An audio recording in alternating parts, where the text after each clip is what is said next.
קוראים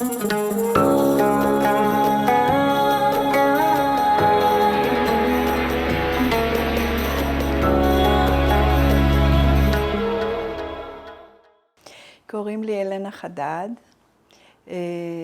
בתור משפחת זייתוני, אני ברווקות שלי מלבנון. נולדתי ב-1957 מביירות, ועליתי לארץ בגיל 20 בשנת 1977. תספרי על המשפחה רגע, מה ההרכב המשפחתי?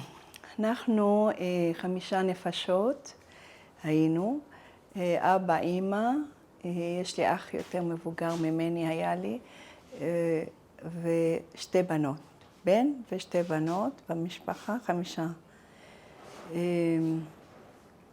זהו, נולדנו.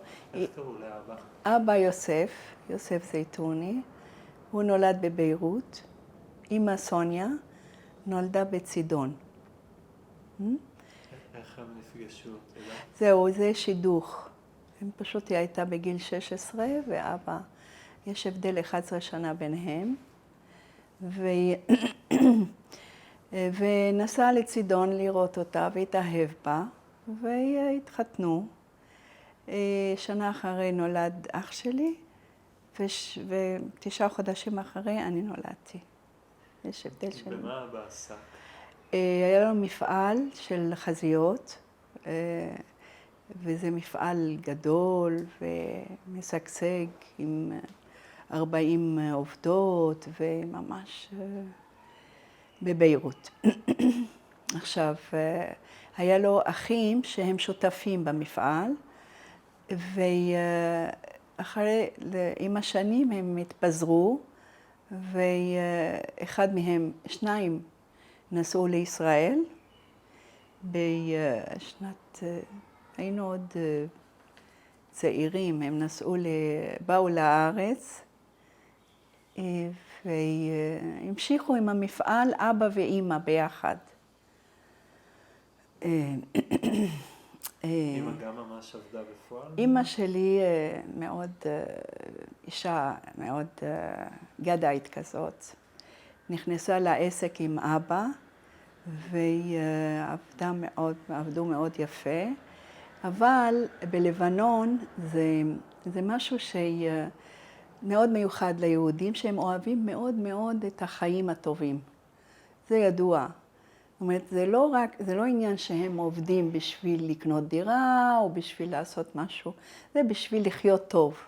מה זה לחיות טוב? לא היינו קונים דירות. דירה הייתה בשכירות כל החיים. אף אחד לא מוציא אותך מהדירה, ודירות גדולות ויפות והכל, אבל החיים הטובים, זה מה שאוהבנו. אז זה היה, אם זה מסעדות ואירוח, הרבה היה אירוח אצל אנשים, זה מה שהיה בחיים הטובים. ומה שהיה טוב בלבנון, שלא היינו מרגישים בנוצרים, מוסלמים, יהודים. גדלתי בבית ספר יהודי, אליאנס, שזה היה באזור של היהודים שם. בית ספר צרפתי, שהוא ישראלי, אליאנס ישראלי. זהו, למדנו שם בית ספר צרפתית, ערבית, עברית, היינו דוברי שפות מגיל צעיר. לימדו אותנו. ביניכם מה דיברתם? זהו, שמדנו יש ככה, בתוך משפט אחד אתה שומע 3 שפות. יש מילים שאנחנו לא מכירים בערבית, אז אומרים בצרפתית. זה היה ככה, השפה שלנו מעורבת. ועד היום, כאילו, כשאני מדברת עם אחותי או עם... זו שפה שהיא מעורבבת. ובגלל זה אני לא לימדתי את הילדים שלי ערבית. לא דיברתי איתם שפה, כי פחדתי שיהיה להם התערובת הזאת, לא שפה כמו שצריך, אבל זה טעות. טעות. כי זה טוב, כמה שיודעים יותר שפות, אפילו שבורח להם מילה פה ושם, אבל הם יודעים יותר, איפה שאני הולכת אני מסתדרת. אם זה צרפתית, אנגלית, עברית, ערבית, הכל. זה גם מאוד חשוב ואת התחלת להגיד שנוצרים יהודים ומוסלמים היה... לא היה בעיות בכלל, פשוט גם אנחנו בתור יהודים שהיינו באזור שלנו, שגרנו בלבנון, כל היהודים ביחד, היינו נפגשים נגיד באיזה מועדון ביחד או בבית ספר ביחד וזה, אבל היה לנו גם חברים שהם לא יהודים, זה לא היו נגדנו או שהיה משהו, לא היה הבדל. עד שקרה המלחמה, הייתה מלחמת אזרחים. אנחנו, כשיש כמה שלבים שהיהודים יצאו מהמדינה, מלבנון. יש שלב שיצאו תכף אחרי יום כיפור, לא יודעת, יש כל מיני, גם לפני, גם, יש שנים שאנשים ברחו, היהודים. אנחנו בין האחרונים שברחנו. בשנת 77, זה השנה שהתחילה בלגן. מה זה בלגן? היה לנו חיים מאוד טובים עד שהתחילו המלחמה בין הפלנגות והפלסטינאים. הפלסטינאים התחילו, רצו לשלוט בלבנון, והפלנגות הנוצרים היו רוב בלבנון. לא נתנו להם, ואז התחילה מלחמה מתחת לבית שלנו. מתחת לבית שלנו התחילה המלחמה, ואנחנו שומעים יריות, היינו בבית, במרפסת ההורים שלי, רואים יריות ביניהם למטה, מתחת לבית. ישבנו כמה ימים בפרוזדור בבית, בפרוזדור בשביל לא לקבל כל מיני יריות, כי היו גם אלה שצלפים, שצלפו בכל מי שעבר לידם בשביל לשלוט על האזור. ואז נכנסו לבניין שלנו, זה בשנת 77.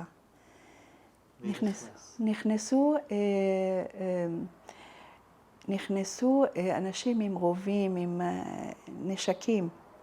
עכשיו, מה? אנחנו לא יודעים מי הם. עלו לבניין, התחלנו לשמוע יריות.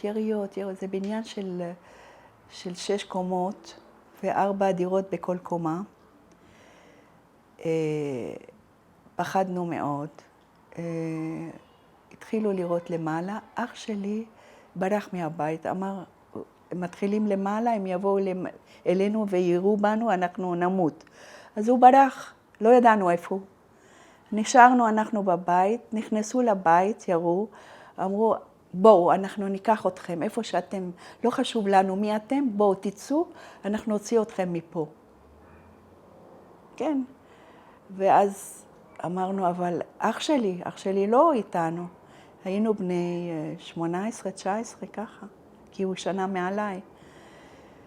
לא ידענו איפה הוא, ירדנו למטה, התחלנו לצעוק. איפה אתה? זוקי, קוראים לו זוקי. לא ענו. אלה עם נשקים, הם לא היו מהנוצרים, הבנו שהם מהצד השני, הפלסטינאים. אבל מה שהבנו, אני חושבת בדיעבד שזה אלה מהחיזבאללה. זה עכשיו אני מבינה, ומי זה? זה לא חיזבאללה גם, זה איראנים. כי הם דיברו ערבית, אבל לא דיברו הרבה איתנו, כמו שאתה מבין, הם באו לשלוט על המקום, הם לא באו, לא היה אכפת להם מי אנחנו, מי. הם רצו את המקום, את הבניין, את הבית, להיות ככה בשליטה. אז ירדנו למטה ללובי של הבניין, ואנחנו קוראים איפה, אנחנו לא יוצאים בלי שאח שלי יהיה איתנו. ואז יש מאחורי הבניין יש איזה מעבר, שאיפה שיש הסקה של כל המים שמחממים וכל החימום של הבניין, שמענו ככה מין, אמרו, אז הוא יצא אח שלי, כי אמרנו בוא תצא אנחנו פה, כולו פחם, כי הוא נכנס באיזה מעבר שכולו, לא חשוב, הוא פחד, אז הוא נכנס בשביל להגן על עצמו. יצא, ואמרנו לו, בוא, אנחנו יוצאים, ולוקחים אותנו. עכשיו, איך יקחו אותנו? רצו את האוטו שלנו בשביל לקחת אותנו. ככה יצאנו, איך שאנחנו עם הבגדים, כלום, השארנו הכל בבית. ואז הם לקחו אותנו, אמרו לאבא, תביא את המפתחות של הבית, של האוטו.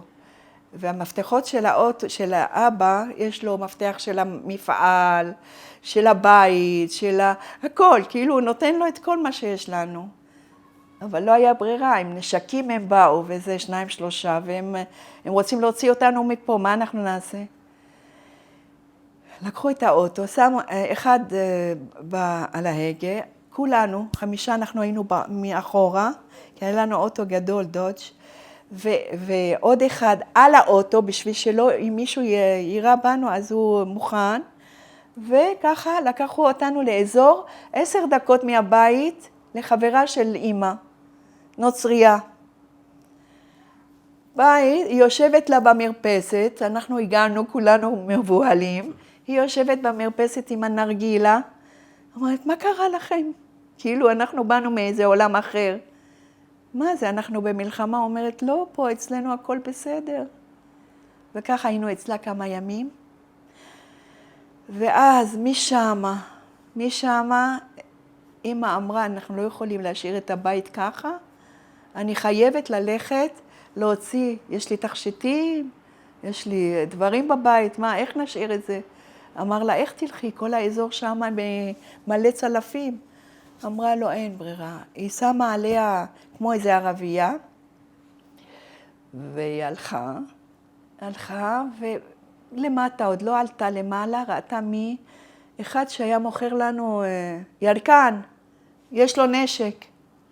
אמרה לו, תשמע, אני רוצה ללכת לבית, להביא אוכל, להביא זה, בוא תעזור לי. אמר לה, בואי. אמרה לו, אבל אתה נשאר בחוץ. היא פחדה שיקח לה את התכשיטים. אמרה לו, אתה נשאר בחוץ, כי אני צריכה להחליף גם בגדים, ולקחת בגדים, אתה תחכה לי. לקחה את התכשיטים, לקחה קצת כמה דברים, ובאה, היא חזרה על הבית, לאנשים שהיינו אצלהם. זה סיפור. עכשיו, משם אנחנו לא יכולים להישאר עם משפחה, אנחנו משפחה גדולה, יש לה 2 חדרים, מה נפלנו עליה? עכשיו, יש לנו בית על ההרים. בהר יש בית שאנחנו מזכירים אותו כל קיץ, בפחמדון. אמרנו, אין ברירה, ניקח את האוטו, ניסע לשם. נסענו לשם ונשארנו שם איזה חצי שנה. עכשיו, המלחמה לא הסתיימה בביירות, היא כבר הגיעה להרים. באו הסורים מדרך חמדון, נכנסו, והיה בלגן גם שם, והתחילו כל מיני...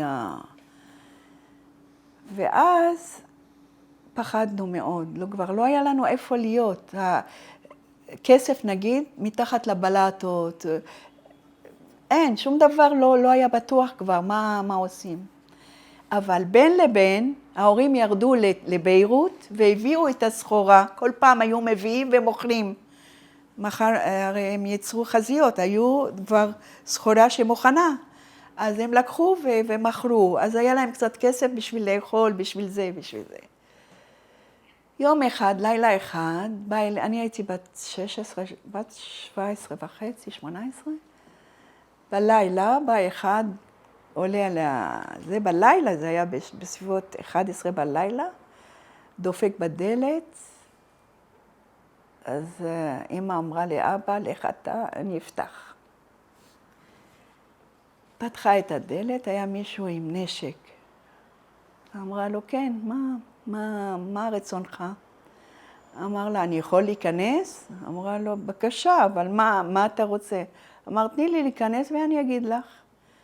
נכנס, התיישב, אמר לה, תשמעי, אני יודע, ראיתי שיש לך בת, מסתובבת למטה ברחוב עם חברות שלה, ואני יודע שפה היא גרה, אני רוצה אותה. מה הוא היה? הוא היה סתם היה מישהו עם נשק. סורי או...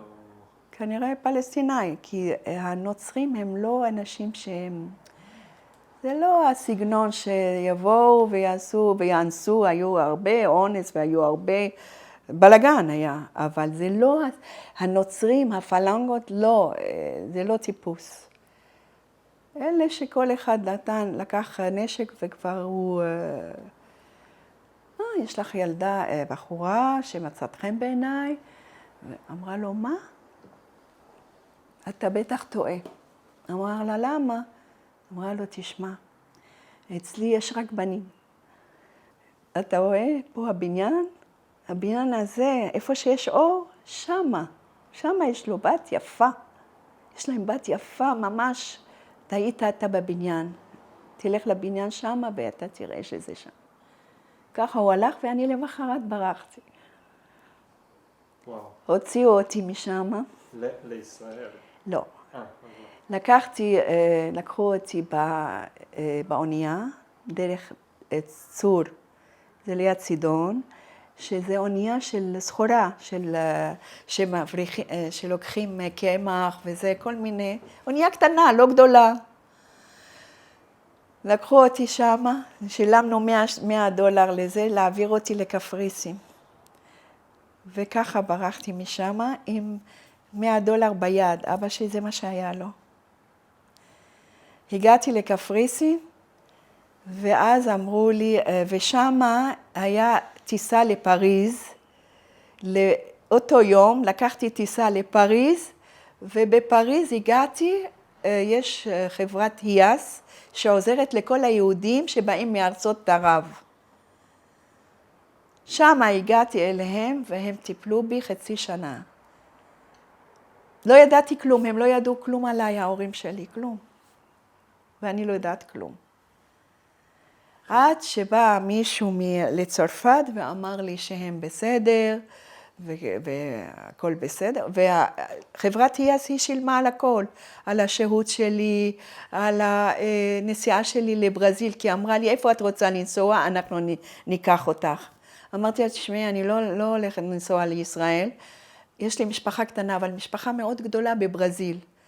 ולנסוע לברזיל הייתי צריכה הרבה זמן לחכות בפריז בשביל להוציא את כל הניירת, בשביל להגיע לברזיל עם שהות.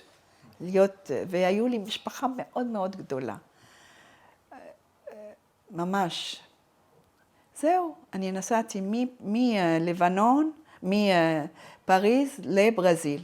ההורים שלי עשו את הכל, מכרו את כל מה שיכלו למכור מהעסקים שלהם, לקחו, ארזו את כל המתפרה שהייתה להם, והעבירו אותה לקפריסין, מקפריסין לארץ. הם באו לישראל. כמה זמן זה אחרי שאת? זה אחרי שאני, זה 7-8 חודשים. אחרי שאני יצאתי כבר אמא שלי, ולא יוכלו איפה אני, מה, בחורה צעירה וזה. כשהייתי בברזיל, פעם ראשונה שמעתי את הקול של ההורים שלי שהיו בקפריסין. הגיעו לקפריסין, והייתי אצל משפחה, ואמרה לי המשפחה שלי, שאת עומדת לקבל טלפון מקפריסין מההורים שלך. וואו, איזו התרגשות היה. היית צריך לשמוע את אמא שאמרו לה, שהטלפון הגיע ואת יכולה לדבר עם הבת שלך. זה התרגשות. ואז אמרתי לאמא, אני אבוא, איפה שתהיו, אני באה לחיות איתכם, לידכם. ככה עזבתי את ברזיל, אחרי שהם באו, ובאתי לפה. איפה הם התיישבו? בבת ים. הם בעצם עלו עם אחותך אתי. נכון, ואיך אח שלי. אח שלי קיבל כנראה טראומה. היה פוסט טראומה מהמלחמה, ואחרי הרבה שנים הוא התאבד. כן, הוא לא יכול על זה. מהמלחמה שהייתה כן, עוד שם? בטח. מה כן. את חושבת את חושבת שהיה משהו שונה באיך שהוא חווה את זה לעומת איך שאתם? הוא זכר? תשמע, היה לו גם כן איזה קטע שהתחילה המלחמה, הוא היה בבית ספר, ונפלה איזה פצצה בבית ספר, שהוא למד בבית ספר לא יהודי, כי זה אחרי, לקראת בגרויות, הוא למד בבית ספר לא יהודי, כי האליאנס הפסיק לפני הבגרויות, בכיתות ח'. אז נפלה איזה פצצה לידם, וכנראה שהיה לו איזה טראומה, ודברים שלא מטופלים ולא מדוברים עליהם, כמו ששומעים עכשיו, אז יש הרבה מקרים. זהו, ובאתי לארץ, זהו, ואמא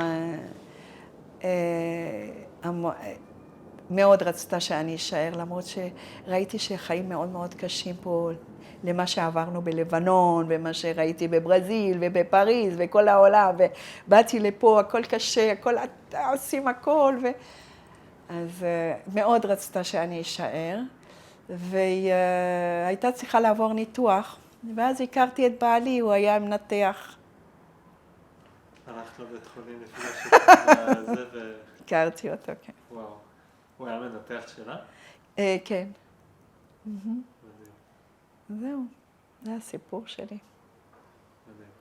ואיפה הם גרו, ההורים? בבת ים. בבת ים? כן. וכשהם הגיעו באמת, במה הם עסקו? הם הצליחו לפתוח אז זהו, לפתוח את העסק מחדש. פתחו, אבא שלי היה נוסע כל יום לחיפה להוציא את הסחורה משם, הרי בא באונייה, וכל פעם הוציא, והיה צריך לשחרר אותה, ופתחו עסק בבית רומנו, ועבד יפה במפעל של חזיות, וממש הוא... בבית רומנו בתל אביב? כן. וואו, מדהים. ואימא שלי, אחרי שנפטר אבא נפטר בפתאומיות, בהתקף לב, אבל אימא שלי המשיכה את העסק, ואני עזרתי לה, והיה לנו, כן. זהו, זה החיים שלי. את עברת הרבה נכון. שלבים בדרך. כשבאתי לארץ, ממש התחלתי ללמוד באוניברסיטה, ואז המורה לאנגלית, המרצה, אמרה, תכתבו בקיצור, הייתי בת 20, את מה שעברתם בחיים שלכם. ואז רשמתי לה, אמרה לי, מה זה, כל זה בחיים האלה שלך? ושמחת בסופו של דבר להגיע לארץ? אני מאוד שמחתי, מאוד מאוד. כל הזמן אחרי שהתחתנתי והבאתי ילדים, אמרתי, ברוך השם, שאני בארץ. לפחות, כי הייתי נוסעת הרבה במשך השנים, וזה רואה, אין ביטחון, וזה רק השנה קצת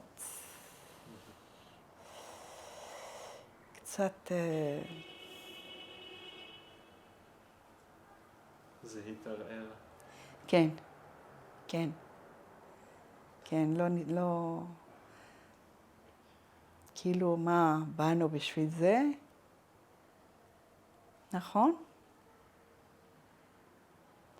מקווה שאנחנו נעמוד בזה. כן. כשאת מסתכלת על כל הסיפור שלך, יש איזשהו מסר או איחול שאת רוצה לתת לדורות הבאים? תראה, אין לנו ארץ אחרת. אין לנו ארץ אחרת. איפה שמה יהיה ומה שנעשה, אם אנחנו לא חזקים, זה המקום שלנו ועל זה נלחם פה. זה מאוד קשה מה שעברנו, אבל מי שנמצא בחו"ל, היהודים, יותר קשה להם. יותר.